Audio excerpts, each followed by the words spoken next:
انت تدري ايش عندها فتوات ام المؤمنين؟ فتاوى، شنو من فتاوى عندها؟ مالك ابن انس، الامام مالك ابن انس في من كتاب الفقه الموطأ، اظن المجلد الثاني صفحة 65 للامام مالك،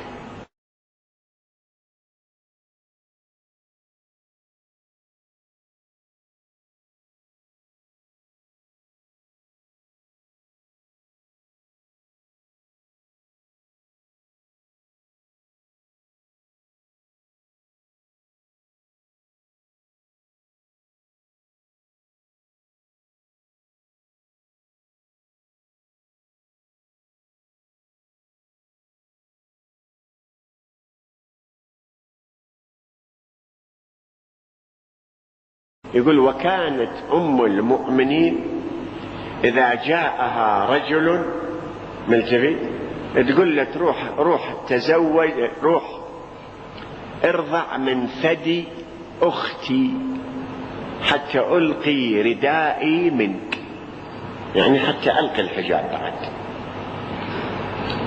زين، انت شايف شنو هاي الحكايه، شنو خطورتها يا ولاد؟ يعني رجل لحيه وشوارب وعربي وكل طاقه وكل شهوات، يروح لاختها ملتفت يوبت اختها يرضع بديسها، هي هم تطلع الثدي هالطولة ملتفت هالكبرى يمصمص بي.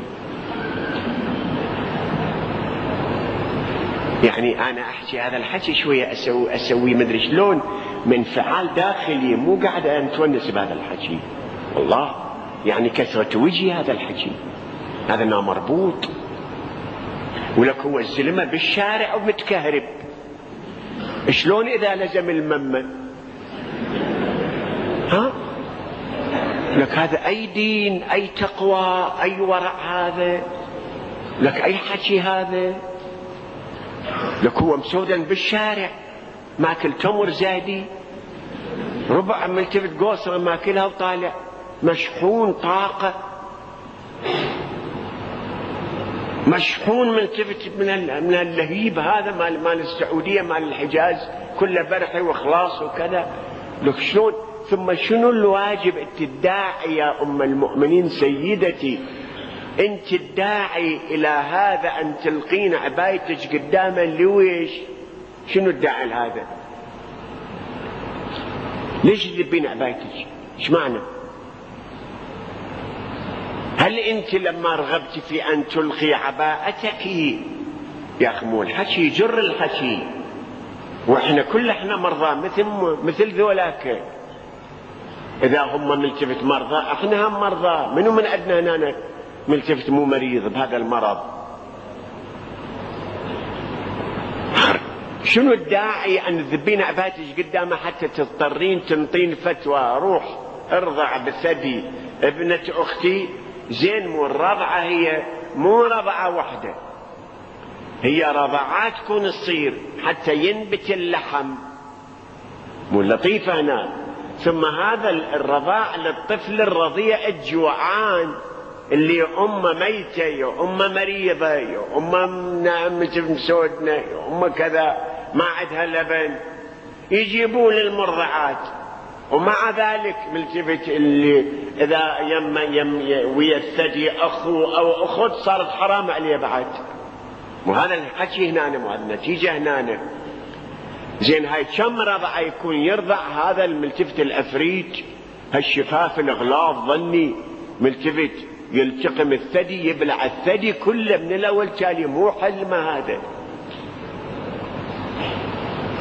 أخرج هذا يبقى على حالته لما رضع بالثدي، يبقى على تقوى.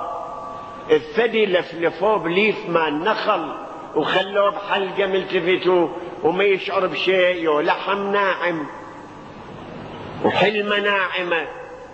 زين، بهالاثناء هاي اللحية مالته وهاي شواربه لزقن على الصدر وما لزقن، الله ينتقم معهم ان شاء الله اذا صدق هذا الحكي. الامام مالك يقول: والإمام مالك مدني من المدينة ملتفت. هذا يروي عن أم المؤمنين.